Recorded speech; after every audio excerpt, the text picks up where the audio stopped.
evening. My name is DONeal, and I am an employee of the University of North Carolina at Chapel Hill, and I work in the School of Nursing. For the next few minutes, I'm going to be talking a little bit about what I do in my job, and I work on a grant called COMS101. And COMS101 is an acronym that stands for Quality Safety Education for Nurses. Basically, before I get started, I want to throw out a little food for thought. And pretty much everybody in this room has been hospitalized at some point in their life and under the care of nurses 24/7 during this day. I can certainly attest to that any time I've ever been hospitalized, I've never once thought about whether the nurse that was caring for me was employing safe practices, quality care.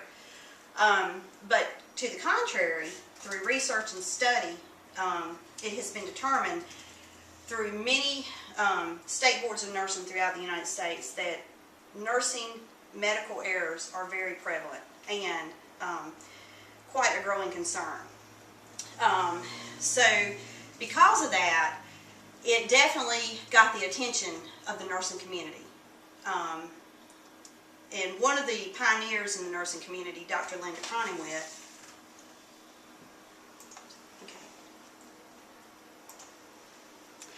Dr. Linda Cronenwett, she is a former dean of the UNC School of Nursing and also a professor. This definitely gave her real cause for concern to the point that she wanted to do something. And she rose to the challenge of tackling this growing problem in the healthcare industry.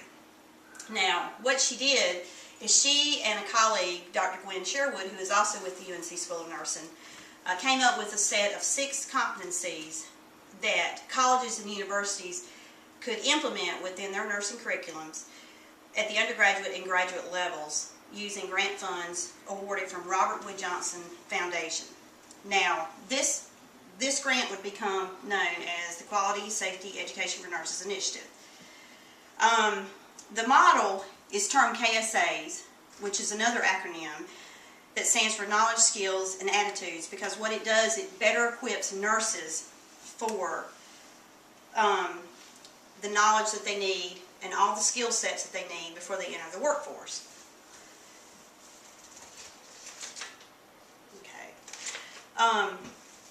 The COMS101 grant is a multi-million-dollar grant that is currently in its 3rd phase. The first phase was the phase where everything was compiled and it was kind of brought to the table among Dr. Cronenwett and trusted colleagues who developed the 6 competencies.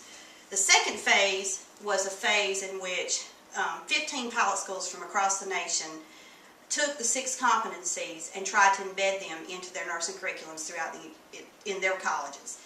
And then in phase 3, which is the current phase that we're in, is more of a transition to practice where the emphasis is being placed on graduates as they're leaving school and going into the workforce. They are taking what they've learned with these competencies and applying them through simulations and so forth, so that when they get into the real practice set, they know exactly what to do. The 6 competencies are divided into 6 categories, and these 6 categories are based around the 6 areas where errors were most prevalent and most commonly made. And the 6 competencies are patient-centered care, teamwork and collaboration, evidence-based practice, quality improvement, safety, and informatics. The Quality Safety Education for Nurses Initiative has raised awareness since its inception in 2005. It started on the regional level and now it's expanded to the national and global level. How this has happened is there was a website that's been implemented, www.COMS101.org, and in addition to the website, there have been conferences held. In 2009, there was a conference held in Charlotte, North Carolina, where the 15 pilot schools from Phase 2 got together and collaborated and shared how they were able to implement the competencies into their individual nursing curriculums and how it worked for them. Phase 3, we will have had 2 conferences as of this year. We had a conference last year in Denver, Colorado, in which nursing educators, students, and practitioners from all across the United States and internationally came. It was over 352 people. came and shared how COMS has helped their nursing curriculums, has helped their practices on both a student and a professional level. And they listened to a myriad of presentations that helped them learn things that they didn't already know to build upon. We will be having another conference this year in Milwaukee, Wisconsin. It'll be held in June. We're expecting upwards of 500 people in comparison to last year's 300. It'll be another collaborative conference where it'll be open to people from all across the United States. They'll come and they'll share their stories of what COMS is doing for them and how they are integrating COMS in different aspects of the nursing field.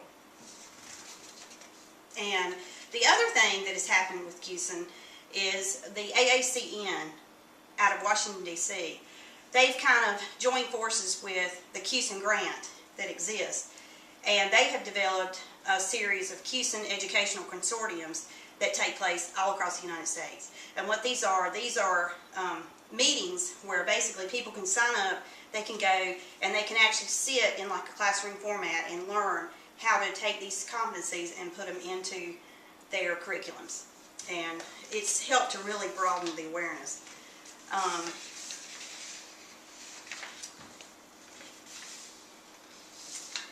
So as you can see, COMS has been crucial to the expansion of nursing education to the next level, in which quality and safety has become a critical focus.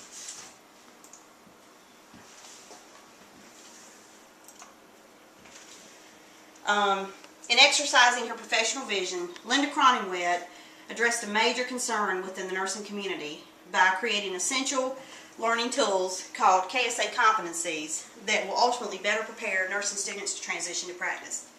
The COMS initiative has been instrumental in raising awareness on a national and global front by holding national forums, implementing a hugely popular website, and connecting nursing educators, students, and nurses in an effort to improve the quality and safety of nursing care on every level. In closing, I'd like to say Dr. Cronenwett had no idea the impact her vision would have on the nursing community when she developed the KSA competencies in 2005. But what she did know was the need for better nursing care through quality and safe practices was imminent and necessary, and change was inevitable. Thank you.